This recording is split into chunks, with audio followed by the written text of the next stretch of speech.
The sensor light flashed once, then again. A sharp, blinding white cut through the heavy sheets of rain washing down the bamboo fence. Inside the wooden house, Tu Na's breath hitched. She didn't speak, but her hands moved instinctively, pulling little Henry closer to her chest. Through the water running down the window pane, Alex saw it. A cold, metallic reflection parked just beyond the edge of their yard. A motorcycle. It wasn't passing by. It was waiting. For weeks, there had been a lingering feeling around the property. A gate left unlatched, a shadow moving too late at night. But tonight, the thing that had been hiding in hints finally had a physical shape. Hello, everyone. We always hope to share the quiet, peaceful days with you. But sometimes peace leaves the wooden house before you are ready for it, because when the rain falls this hard, it doesn't just wash away the dirt. Sometimes it uncovers the things you were trying not to see. "The rain is just washing the trees, little one," she murmured, offering him a soft smile. Henry blinked up at her, sleepy and content. He reached for his favorite wooden toy car, running it across the mat. He didn't know that his mother was listening to everything except his toy. Alex moved quietly around the perimeter of the room. He didn't make a show of it. He just casually checked the iron latch on the back kitchen door, making sure it was seated deep into its groove. He pulled the thin curtains completely shut, eliminating any angle someone outside might have to look in. He was physically shielding Tu Na so she wouldn't have to exert herself, taking on the silent burden of vigilance. She was still recovering from a long week of fever, her body fragile but her protective instincts sharp. She held a dry cotton towel, her fingers gripping the fabric a little too tightly. Henry was tucked against her side, his small hands playing with the frayed edge of his sleeping shirt, completely unaware of the cold glint of metal waiting in the dark outside. Alex didn't rush to the door, he didn't shout. In a home built on quiet care, panic is the last thing you want to invite inside. But the silence in the room was growing heavier by the second. The porch light flickered, casting long, nervous shadows across the wooden floorboards. Every sound outside seemed sharper than usual, a branch snapping, the wind whistling through the gaps in the bamboo gate, the relentless drumming of water. Inside, the pressure of maintaining a normal evening weighed heavily on both Alex and Tu Na.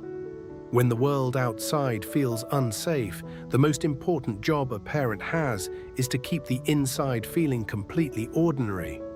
Tu Na forced her hands to relax. She picked up a small chipped enamel basin filled with warm water.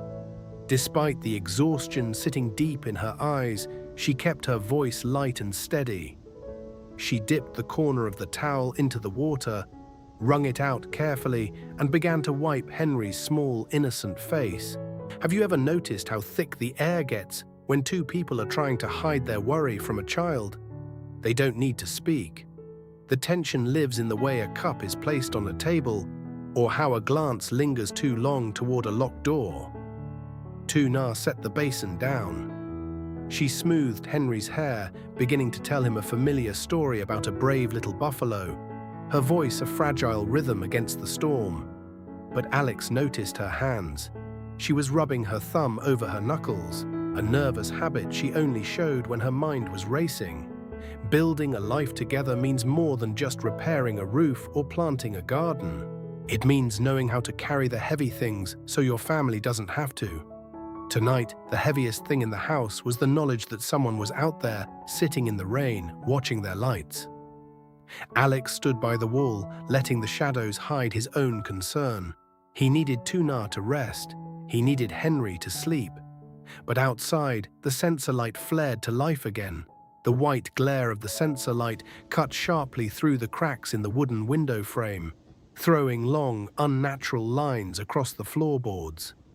Alex didn't flinch. He stayed perfectly still beside the edge of the curtain, his eyes locked on the narrow space just beyond the bamboo fence. In the quiet countryside, a motorcycle stopping in the rain is not always a threat. Neighbors often take shelter under large trees, waiting for the worst of a sudden storm to pass. But as the seconds stretched into heavy minutes, The reality of the situation settled into the corners of the room. The motorcycle was parked directly in the deep mud of the runoff path. The rider was not hiding under the broad leaves of the banana trees. They were sitting in the absolute hardest part of the downpour, facing the front porch. Alex looked at the small, cheap clock resting on the wooden shelf. 5 entire minutes had passed since the first flash of light. Nobody waits in a freezing, torrential downpour for 5 minutes unless they have a very specific reason to be there. He turned his head just a fraction, catching Tu Na's eye across the dim living space. He gave her a single subtle nod, a silent instruction to stay exactly where she was, completely out of the window's sightline. She understood instantly. She didn't ask a single question. She just shifted her weight, quietly sliding Henry deeper into the protective corner of the woven mat. She pressed her back against the solid wooden wall, keeping her body between the door and her son. The warmth from the enamel basin at her side was the only comforting thing left in the room. The storm had rolled over the village just before dusk, heavy and relentless. It wasn't the kind of rain that watered the vegetable beds or filled the barrels. It was the kind that hammered against the metal roof so loudly it forced you to stay quiet. The old wooden house groaned against the wind. Alex stepped back from the glass, his jaw tight. He stood in the dim light of the living space, listening. Normally, the sound of the storm was a blanket, keeping the family warm and tucked away from the world. Tonight it felt like a wall, trapping them inside. He looked down at Tu Na. She was sitting on the edge of the woven mat, her shoulders tense. Have you ever noticed how your own mind plays dangerous tricks when you are forced to wait in the dark? The heavy drumming of the rain starts to sound like deliberate footsteps. The scraping of wet bamboo leaves sounds exactly like a hand testing the latch on the gate. The agonizing weight quickly becomes heavier than a sudden attack. It is the quiet, invisible pressure of knowing you are being intentionally watched and not knowing why.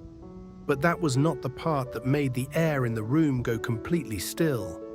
Alex watched the dark silhouette of the bike, studying how the rain bounced off the cold metal of the exhaust pipe. It wasn't moving, it was completely stationary. And that intentional stillness changed the entire meaning of the night. For one single dangerous second, Alex's hand hovered tightly over the heavy iron handle of the front door. The primal instinct of any father, of any husband, is to step outside and violently force the threat away. The urge to confront the shadow in the rain, to yell, to demand answers from the dark, pushed hard against his chest. Adrenaline is a powerful liar. It tells you that immediate physical action is the only way to protect your family. But Alex pulled his hand back. He forced himself to step away from the wood.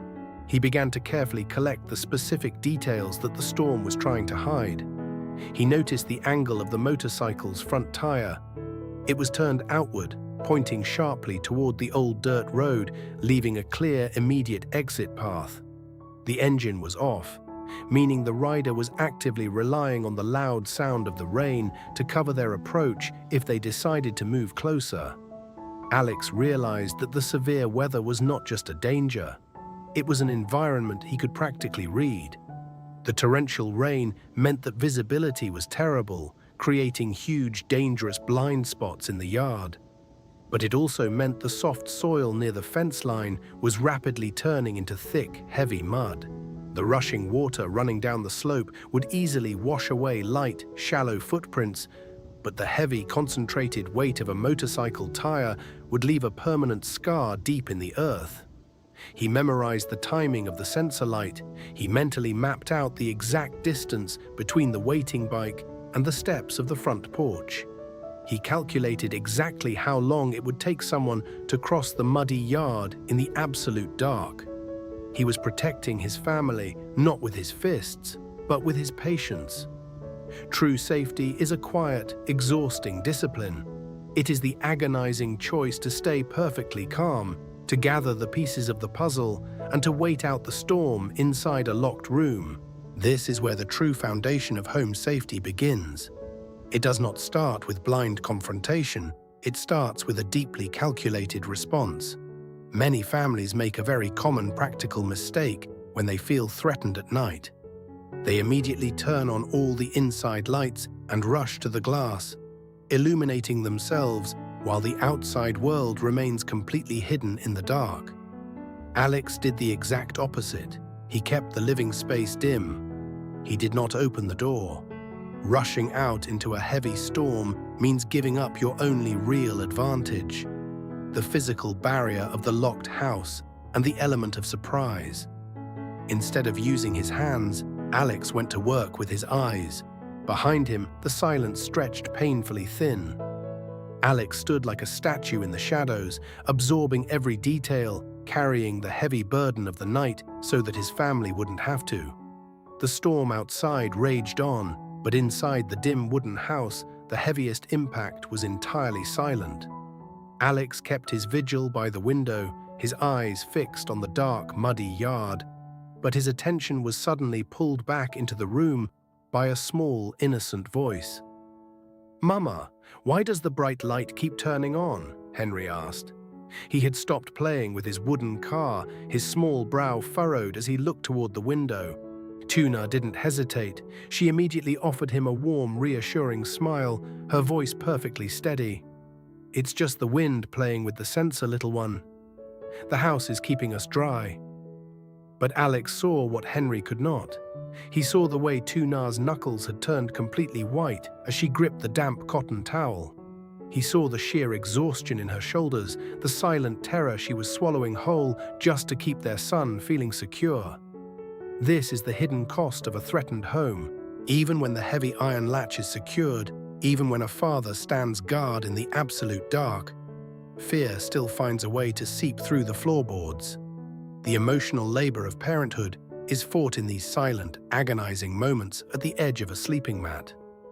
Tuna was successfully protecting Henry's innocence, but the massive effort was draining the last bit of strength from her recovering body. Alex stepped quietly away from the window. He walked over and gently placed his large, warm hand over Tuna's white knuckles. It was a silent promise that she didn't have to carry the weight alone. Alex unlatched the heavy wooden door and stepped out onto the damp porch, breathing in the cold, clean scent of washed earth. The motorcycle was gone. The immediate danger had evaporated with the sunrise. Inside the house, the familiar, comforting sound of Tuna stirring a pot of rice porridge filled the kitchen, the warm steam slowly pushing the lingering fear out of their home.